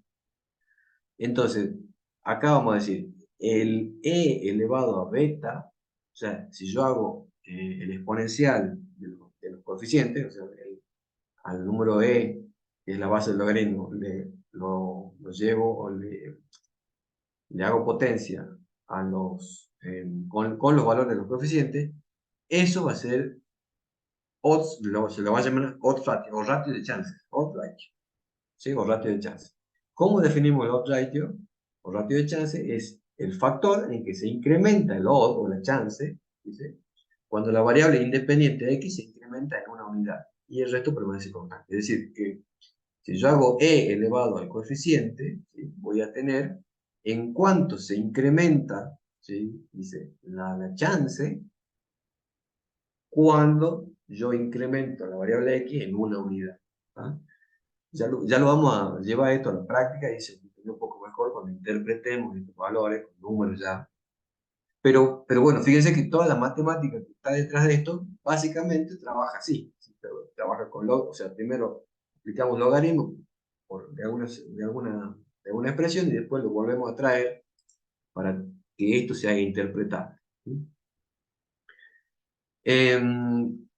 Así como en regresión lineal múltiple, ¿sí? ¿Se acuerdan que Einer les enseñó algún tipo de verificación para ver si el modelo o los coeficientes del modelo eran distintos de cero, o eran muy significativamente distintos de cero?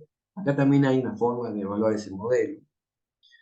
Acá, aparece el concepto este de deviance, que es una de las salidas del R. Cuando yo hago el modelo, cuando vamos al R, Cuando hacemos el modelo, me va a tirar ese dato, entonces por eso te lo traigo acá. La devianza, si bien digamos, tiene todo un trasfondo matemático bastante pesado por atrás, pero básicamente la devianza es una medida que sirve a los fines de verificar la significatividad global del modelo, es decir, cuán bueno es el modelo a nivel global, todas las variables que tiene adentro, ¿sí?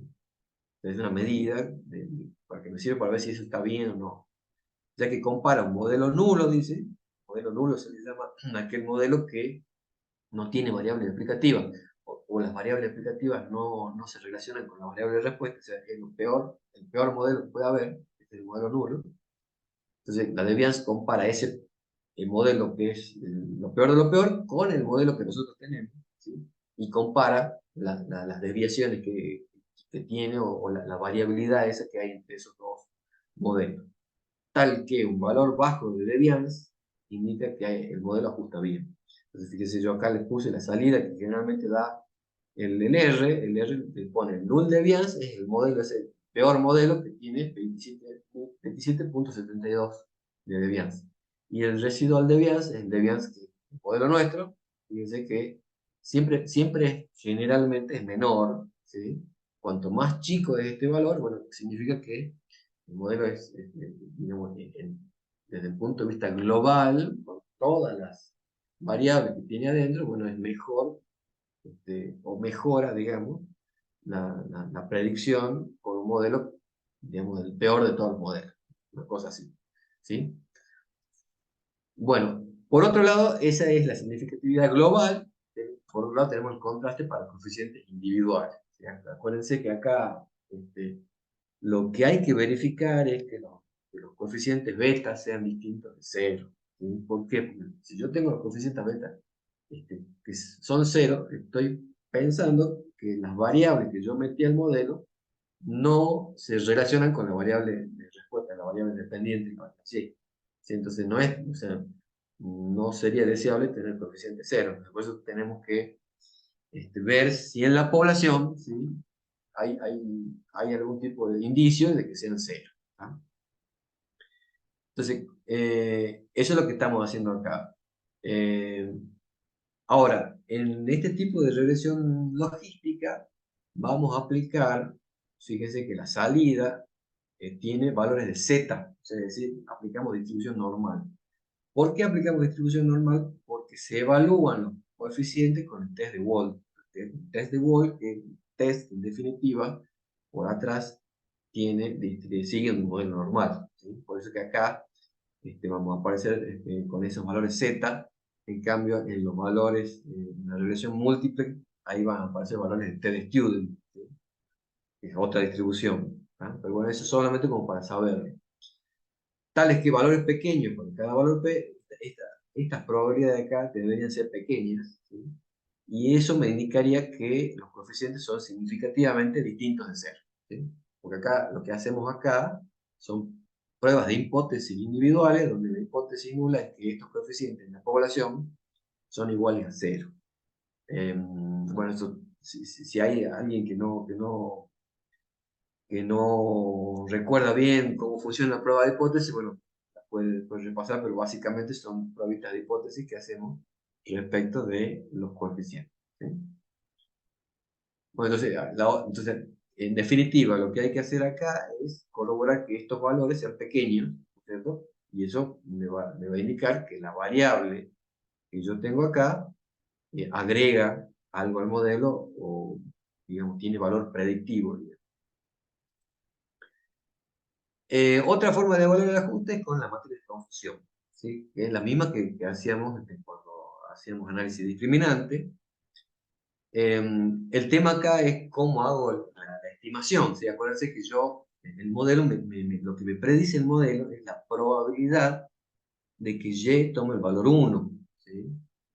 Ahora, yo lo que voy a tener que determinar es cuándo voy a considerar que Y vale 1 y cuándo 0. Entonces, un criterio conservador ese va a ser, si la probabilidad estimada por el modelo es mayor a 0,5, se asignará el valor 1. Y si es menor, se asignará el valor 0. ¿Sí? Bajo un criterio conservador, entonces yo, cuando estime una probabilidad mayor a 0,5, directamente voy a pensar que el valor estimado de Y va a ser 1. O sea, va a tomar el grupo la clasificación 1. Y si no, va a ser 0. De esa forma se calculan los valores estimados. De todas formas, digamos, si bien tengo estos indicadores de acá, ¿sí? Muchos autores recomiendan hacer la matriz de confusión y la ven como la mejor manera de evaluar la precisión de la estimación, ¿sí? ¿Por qué? Porque ahí yo comparo efectivamente los valores que estima el modelo respecto de los valores que son reales, ¿sí? Como que yo tengo ya registrados en la base de datos con las cuales entrené el modelo, ¿sí? Bueno, entonces acá aparece de esta matriz de confusión, que básicamente tiene la misma pinta de la que veíamos con análisis discriminante. Acá se calcula estos coeficientes. El accuracy, o la exactitud, que fíjense lo que hace, suma A más D, que vienen a ser los valores de coincidencia en 1 y en 0, y los divide sobre el total. Entonces es como una medida de eficiencia general del modelo. Por otro lado, tengo la sensibilidad y la especificidad. La sensibilidad, dice, se calcula tomando solamente las coincidencias en 1 respecto de los valores que tienen 1 observados, digamos, en la muestra, ¿sí? Que yo tengo, ¿sí? Entonces acá esto se lee la probabilidad de que la estimación sea 1, dado que el valor observado en la muestra, el valor real, digamos, sea igual a 1 también, ¿ah? Eso se le llama sensibilidad. Y especificidad se calcula sobre D sobre D más B, sobre esta columna, ¿sí? Que básicamente es pensar en decir cuál es la eficiencia en detectar las Y iguales a 0, ¿sí? O sea, la probabilidad de que la estimación Y igual a 0, dado que el valor real sea 0. Tanto sensibilidad como especificidad son, digamos, dos índices que nos va a dar también la salida del R y que nos va a permitir establecer si el modelo está bien ajustado o no. Ajustado, cuando sea ajustado, quiere decir que estima bien. Bueno, de ahí se desprende un gráfico que se llama curva ROC. En el gráfico ese lo que hace es, para distintos puntos de corte de probabilidad, cuál es la tasa de clasificaciones correctas y de falsos positivos. O sea, las clasificaciones bien y las erróneas. Y ahí se trabaja viendo el área debajo de la curva, ¿sí? Vamos a ver cómo es el tema, tal que cuanto mayor sea esa área, el clasificador es mucho mejor. Ahora, si C toma un valor 0,5, ya vamos a ver cuándo es el caso, significa decir que el modelo no es mejor que lanzar una moneda al aire para clasificar. O sea, si yo tengo un C igual a 0,5, dice, es prácticamente como tirar una moneda al aire para saber si Y es igual a 1 o Y es igual a 0. O sea, es totalmente aleatorio. No tiene ningún tipo de utilidad. Las curvas ROC que se pueden presentar. Bueno, el primer caso sería el clasificador perfecto. Es decir, fíjense acá. El área debajo de la curva sería toda esta, ¿sí? Toda esta, y la curva sería esta de acá, ¿sí? Acá lo que se grafica es los positivos bien clasificados contra los falsos positivos, ¿sí? Ahora, si esta función de acá, ¿sí? Si esta función de acá sería esta, ¿sí? O sea, no hay área debajo de la curva, simplemente la diagonal, eso significaría que es un clasificador aleatorio, así que estoy clasificando tirando una moneda, o sea, totalmente aleatorio, no hay ningún modelo que no me ayuda a clasificar mejor. Esto sería una clasificación peor que aleatoria, porque me está siendo tendenciosa para algún lado, y este sería un clasificador bueno, ¿sí? Fíjense que acá el área debajo de esta curva es menor a esta curva, que es la ideal, pero que en general, digamos, voy a tener, en la mayoría de los casos, voy a tener situaciones así, ya voy a considerar que que el modelo es bueno para clasificar, ¿sí? O sea, con estas áreas bajo la curva ya puedo considerar que el modelo, por lo menos, no es aleatorio, ¿sí? No es simplemente como tirar la moneda. Bueno, ¿qué más tengo acá? Y bueno, como último, y después de ahora para ir al R, este es un cuadro comparativo, ¿no es cierto?, de todos los aspectos más importantes de los modelos o de los métodos que vimos, que serían el análisis conglomerado, regresión logística y discriminante, ¿sí? Con sus objetivos distintos, son técnicas que tienen objetivos distintos. En el caso de discriminante, acuérdense que es clasificar observaciones en grupos ya predefinidos. En la regresión logística es también lo mismo, nada más que acá en la regresión logística yo voy a poder evaluar la probabilidad de que tal individuo vaya a tal grupo. En el análisis de conglomerado no tengo los grupos ya armados, tengo que armar conglomerados, tengo que armar grupos en función de las similaridades. Y bueno, de todo esto, bueno, se lo dejo para que lo vean, es básicamente todo lo que venimos viendo. Lo único que le quería marcar es esto que dice supervisión, que es algo muy, muy nombrado, digamos, en la ciencia de datos, en la parte cuando se hablan de análisis de datos ahora en los últimos tiempos, que es cuando se habla de análisis supervisado. Ese supervisado quiere decir que yo ya tengo las respuestas, ya tengo los valores de Y, porque en el caso del análisis discriminante supervisado, porque yo a los individuos ya los tengo clasificados, no busco armar grupos, ¿sí? Entonces, cuando yo busco armar grupos, algo que no conozco, voy a terminar diciendo que es algo no supervisado, ¿sí? Porque en realidad no sé si va a estar bien o no. En cambio acá, el supervisado tiene que ver, aunque yo ya tengo la información de la realidad, ¿sí? A qué grupo pertenece, ¿sí?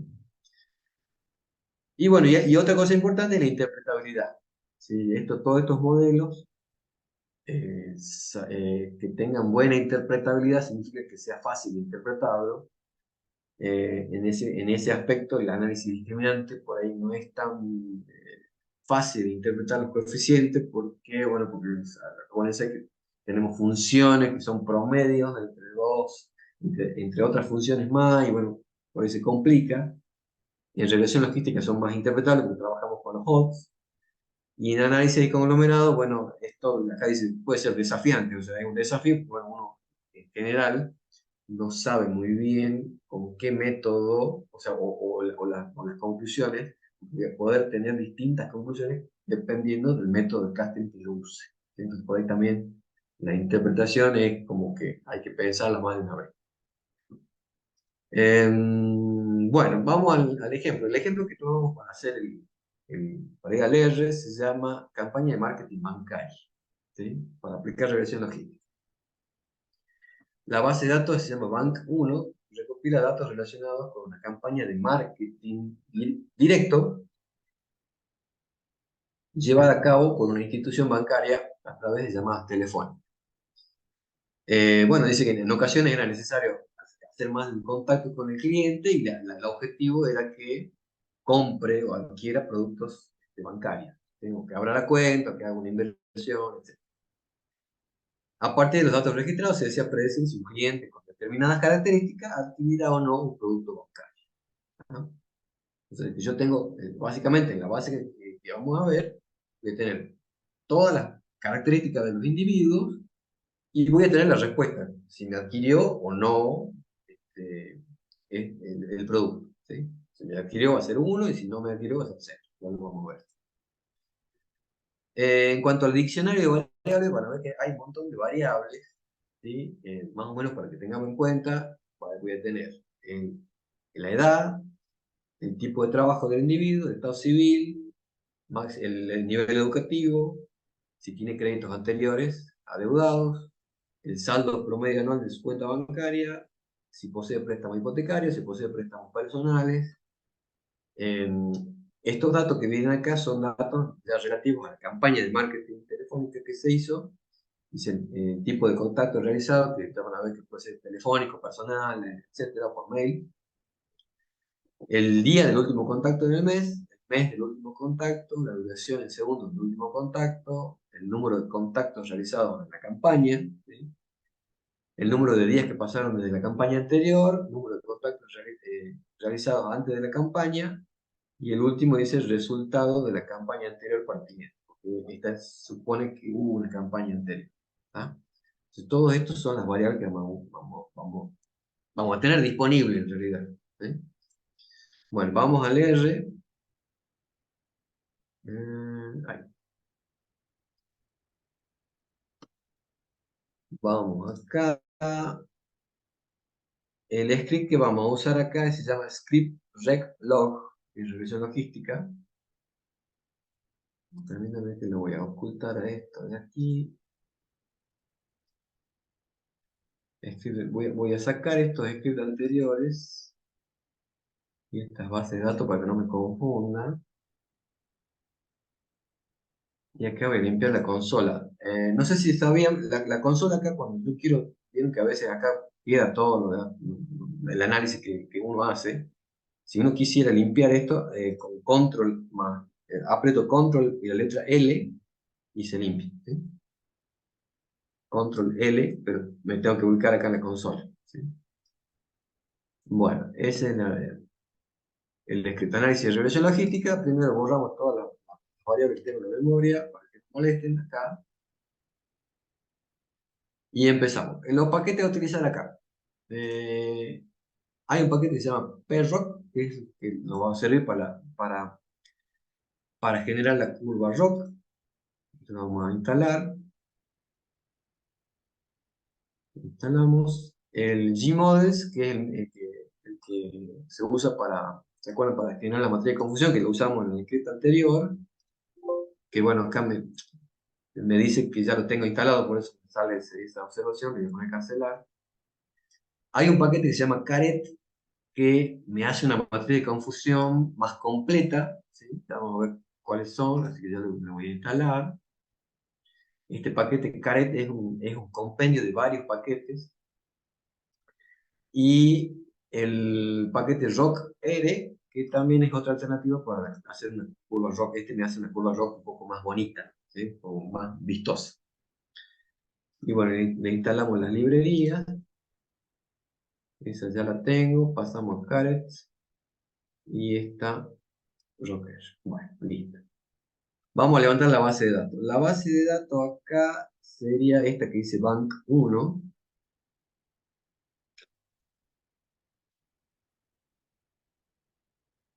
Acá está. La importamos. Bueno, fíjense que acá están, tengo, acá veo, hay 877 individuos a los cuales se lo incorporó en la campaña, ¿sí? Y 17 variables. Las variables son estas que nombramos hace un ratito: edad, trabajo, si está casado, nivel de educación, etc. ¿Sí? Y al final, fíjense, acá están todas las variables, y al final, la última columna, que se llama Y, es digamos, lo que uno quiere estimar. Si compró al final o no compró algún producto bancario. Yo acá tengo las respuestas. La idea sería determinar si un individuo nuevo, con alguna de estas características, de estas variables, me va a comprar o no me va a comprar algún producto. Y tratar de estimar, en principio, cuál es la probabilidad de que me compre, de que Y sea igual a 1, y en función, perdón, de esa probabilidad, bueno, determinar si me compra o no, y estimar. ¿Sí? Bueno, vamos a ver qué hacemos. Bueno, esto ve la estructura de los datos. Yo acá, a ver, yo no me acuerdo si esto lo usé o no al final, pero bueno, vamos a hacerlo por las dudas. Yo acá lo que hice fue a la columna Y, ¿sí? Fíjense que la columna Y está como, tiene no y sí, o no y yes. ¿Sí? Entonces en esa columna lo voy a pasar a factor. Ya saben ustedes que es un factor. Por otro lado, voy a usar la columna default. ¿Por qué? Yo acá voy a armar un modelo con dos variables nuevas, para que sea más sencillo y para que lo podamos ver bien. Después, en la actividad que está pensada, para que ustedes presenten el práctico, ahí yo les voy a pedir que, tomando esta base de datos, agreguen más variables y vean las diferencias o lleguen a otro modelo. ¿Sí? Eso va a ser para la actividad. Yo acá voy a usar default, y voy a usar la edad. Entonces yo voy a convertir default a factor, y después voy a recodificar la y, le voy a poner, en vez de no y yes, que diga 1 y 0. ¿Sí? Entonces con este comando, con el conditional if else, reemplazo esos valores y a default hago lo mismo. ¿Sí? A default lo recodifico. Si lo podemos ver acá, ver de vuelta. Fíjense, default ya quedó como 0 y 1. Y y, bueno, 0 y 1. Pero acá era no, ahora es 0. Eso lo hago porque cuando arme el modelo me va a servir, va a ser la entrada que me va a pedir el comando. Ahora, ¿cuál es el modelo en sí? Bueno, yo acá le voy a poner de vuelta, voy a usar el fit de vuelta, y la función es GLM, que se llama General Linear Models. Le tengo que indicar la base de datos, y le indico que la variable en la columna Y es la dependiente, y eso está en función de la edad y de si tiene préstamos anteriores, deudas anteriores. Yo acá tomé esas dos variables únicamente con la intención de que sea más sencillo para verlo acá en la clase. ¿Sí? No sé si son las mejores. Para saber si son las mejores variables, hay otros métodos, ¿sí? Hay otros métodos que, bueno, no los vamos a ver en este curso. Simplemente acá vemos cómo hago el modelo en el R. ¿Sí? Bueno, una vez que tengo el modelo, voy a hacerlo correr. Acá se me va a habilitar el modelo fit, y es una lista de varios valores. Y acá con el summary veo los valores que me tiro el modelo. Fíjense que acá me da los coeficientes, el de edad y el coeficiente de default. Esto tendría que ser los beta, los beta estimados. ¿Sí? Me tira el error, me tira los valores de z correspondientes. Estos son los errores estándares de estos coeficientes estimados. Esto es el valor z correspondiente a estos coeficientes, y esta es la probabilidad de encontrar valores mayores a ellos. ¿Sí? Los valores que me dan acá, 0,2 y 0,37, para estas variables, no son muy buenos. No son muy buenos para edad, bueno, no es tan alto, se lo puede considerar, pero bueno, veamos qué pasa, ¿no es cierto? Vamos a ver cómo da el modelo en definitivo. ¿Sí? Pero acá lo ideal sería, como habíamos dicho, que estos valores sean muy pequeñitos, ¿sí? Muy pequeñitos. Por otro lado, me da la deviance del modelo nulo, 1215, y la deviance de este modelo que acabamos de recibir, 1212. Disminuyó un poquito, aparentemente. Bueno, esto tiene mucho que ver con esto que está acá. Como que el modelo no está tan bueno para predecir, no está muy bueno, pero bueno, vamos a ver cómo sigue. ¿Sí? De todas formas, lo sigamos armando. Acá habíamos quedado. Acá este comando fit pesos deviance para trabajar, y me trae solamente el valor de la deviance, se lo trae al valor ese. Vamos a calcular los odds ratios. ¿Se acuerdan que los odds ratios partían de los valores beta? O sea, era E elevado a los valores beta. Entonces, acá, esta orden coeficiente de los modelos fit para age, acá estoy diciéndole que me saque el coeficiente solamente de la variable edad. ¿Sí? Y acá me lo trajo acá. ¿Sí? Es 0,09. Fíjese que esto es lo mismo que me dijo acá arriba. ¿Sí? Este valor de acá. Nada más que yo acá lo traje solamente a ese valor. Y con default hago lo mismo con el coeficiente de default. Y acuérdense que esto, si yo lo tuviera que interpretar, esto es lo que aumenta el logaritmo de la chance por cada unidad de incremento, en este caso de la edad. En este caso de la edad. ¿Está bien? Pero hablamos del logaritmo de la chance. Ahora vamos a transformar eso en unos odds. Entonces yo lo que voy a hacer es lo voy a elevar al coeficiente para calcular el odds. Hago ese y me da este valor. ¿Qué significa eso entonces? Y yo acá puse la chance de que adquiera un producto bancario, ¿sí? Se incrementa un 0,9%. ¿Por qué? Porque esto es mayor a 1. ¿Sí? cuando la edad se incrementa en un año. ¿Sí? Entonces, la interpretación de ese odds, ¿sí? De odds ratio sería ese. Ahora, para el caso de default, fíjense que el valor ya no es mayor a 1, es menor a 1. Estoy diciendo que el odds disminuye, ¿sí? Entonces dice, la chance de que adquiera un producto bancario disminuye un 35%, que es la diferencia con el 1 acá. Fíjense, acá es 0,64, para llegar al 1 hace falta 35, o sea que disminuye el 35%, si posee crédito impago respecto de que si no poseyera crédito impago, ¿sí? Y fíjense la diferencia, hay una diferencia en la interpretación. ¿Por qué? Porque edad es una variable continua, en cambio el default de este es una variable binaria, ¿sí? Entonces ahí cuando es binaria, yo voy a trabajar así, yo voy a decir, bueno, eso es la chance, disminuye tanto si posee un crédito en pago con respecto a que no posea crédito en pago. ¿Está bien? Hay que tener mucho cuidado con la interpretación ahí, a pesar de que uno después ya le agarra la cancha, ya tiene más fácil. Ahora, calculemos las probabilidades para valores de X, ¿sí? Entonces digo, bueno, tengo un nuevo individuo, en este caso, que tiene 40 años y tiene un crédito anterior, o sea, default igual a 1. Entonces yo voy a armar, le voy a armar un nuevo objeto que se llama nuevos datos, con un cuadro con esos dos valores. O sea, fíjense que si yo veo ese cuadro, es esto que armé, ¿sí? O sea que este individuo nuevo tiene 40 años de edad y tiene un crédito anterior. Ahora, con la función predict, vamos a ver la estimación de la probabilidad. Yo voy a decir predict, tengo que dar el modelo para los nuevos datos, y este type response es el que me tira la estimación de la probabilidad estimada, ¿sí? Voy a correrlo, y bueno, y acá me dice que esta persona tiene un 38, la probabilidad de que me adquiera un producto bancario es de 0,38. ¿Está bien? Es baja la probabilidad. Entonces acá la idea sería decir, bueno, si la probabilidad es menor a 0,5, ya directamente podríamos decir que no me va a comprar. O sea, yo voy a estimar que no me va a comprar un producto bancario, o sea que Y es igual a 0.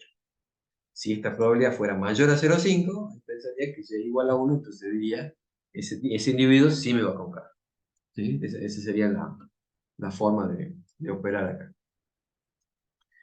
Bueno, vamos a ver cómo se hace la matriz de confusión. En este caso, voy a armar un objeto que se llama predict.fit. Aquí voy a meter, fíjense, este fit peso, fit values, son mentira. Todas las predicciones, ¿sí? Estimaciones, para todos los individuos que yo tengo en la base de datos. O sea que me predice para todos juntos. Después le voy a decir que a esas estimaciones, como esa es la probabilidad, a las mayores a 0,5, ¿sí? Me las reemplace con un 1. Y a las menores a 0,5 con un 0. ¿Sí? Lo que veníamos diciendo, que el criterio más conservador que podemos tener. Y con eso voy a usar cross table, que es del paquete Gmodels, para armar la matriz de confusión. Y ahí me va a salir esto que está acá. Bien. Entonces, acá, ¿qué es lo que me está diciendo? Bueno, yo en este caso, las predicciones en 0 van a estar correctas de 877 casos, solamente 318. Y en 1, en 152. ¿Sí? O sea que volvemos a ver que el modelo, este modelo, con las dos variables que yo metí acá, digamos, no es tan bueno prediciendo. ¿Sí? No está muy acertado en su predicción. Ahora, con el paquete Caret puedo hacer lo mismo, ¿sí? Acá va a hacer falta que convierta factores esos predichos. Y acá voy a convertir también a factor los valores de Y. Y la función en este paquete se llama Confusion Matrix. Y ahí les voy a dar los predichos y los reales, ¿sí? Voy a armar esa función hago correr, y si veo lo que sacó, me hace este cálculo. Acá está, es lo mismo, ¿sí? Me saca la misma matriz, pero en este caso, la ventaja o el beneficio que tiene esta función es que me tira también un montón de indicadores respecto del modelo. Y fíjense, me tira la accuracy, ¿se acuerdan que la accuracy era el porcentaje global de eficiencia? A eso me incorpora un índice un intervalo de confianza para esa accuracy. Me da ciertos valores, estos valores de acá son valores para hacer pruebas de hipótesis referidas también a lo mismo, ¿sí? Me da la sensibilidad y la especificidad, me da una tasa de positivos, una tasa de negativos, la prevalencia, que es la cantidad de estimaciones bien que tiene el modelo, bueno, y la tasa, un ratio de detección y bueno, ciertas cosas más. O sea, me tira varios indicadores referentes a la eficiencia y a la bondad, digamos, de este modelo. ¿Ah? Bueno, si lo analizamos, vamos a ver que no está muy bueno el modelo, lo que veníamos diciendo hace rato. Y después tenemos acá quedamos, en la curva ROC. Para la curva ROC, yo con el paquete PROC, lo que voy a hacer es usar el comando ROC acá. Le voy a decir que las Y, la gráfica en función a los valores estimados, y con eso vamos a tener el gráfico. Y acá lo voy a graficar. Bueno, fíjense la curva horrible que me da, ¿sí? O sea, acá vemos que el modelo no está, definitivamente no predice bien. ¿Por qué? Bueno, porque acá, acuérdense que acá en la curva ROC, lo ideal hubiera sido que esta línea negra que hay acá sea, o por lo menos haga esto, ¿sí? Una cosa así. Y que me deje esta área, que es el área debajo de la curva, un área más grande, ¿sí? Fíjense que acá el área que me deja abajo la curva es muy pequeñita, porque el modelo no está bueno. Esta curva de acá, esta área de acá, incluso acá hay una parte que no predice bien. O sea, predice peor que si yo tirara la moneda esa. ¿Ah? Bueno, entonces eso este, que muchas veces cuando uno hace estos análisis termina en esto, ¿no? O sea, no es raro. No es raro terminar cosas así. Y bueno, este, hay veces que los datos no están buenos o directamente el modelo no anda bien. Ahora, con el paquete ROC-R, este me va a dar una curva ROC un poco más bonita, ¿sí? Fíjense, yo voy a correr acá, bueno, ahí después lo ven ustedes a los comandos. Vamos a correr todos y vamos acá está. Fíjense que lo que hace es como ponerme en colores cuando la curva está mejor que otra, ¿sí? Entonces es más vistoso, termina en algo mejor visualmente, ¿sí? A los fines de conclusiones son las mismas conclusiones, evidentemente, pero bueno, es algo más visual. Bueno, entonces yo hasta ahí llegaría el tema. Yo, en la actividad práctica yo le voy a pedir que usen esta misma base de datos y que armen otro modelo y lo comparen con este mismo.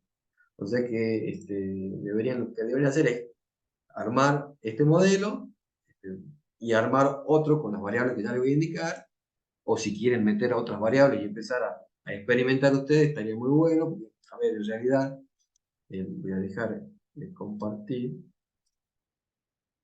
porque en realidad yo creo que trabajar con el R, permite hacer como calcula todo rapidísimo. Entonces uno puede empezar a experimentar con distintas variables, ver qué modelo, eh, trabajar con otros valores, meter otra base de datos, etc.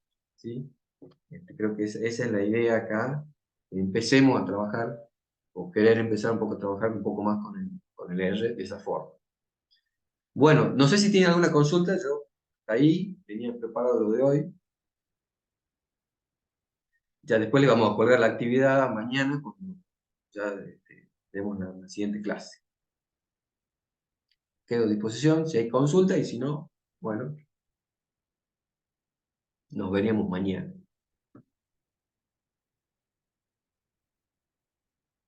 Estamos bien por eso. No sé si es la hora, pero o fui muy claro o no hay consulta. Bueno, no sé si Einer quiere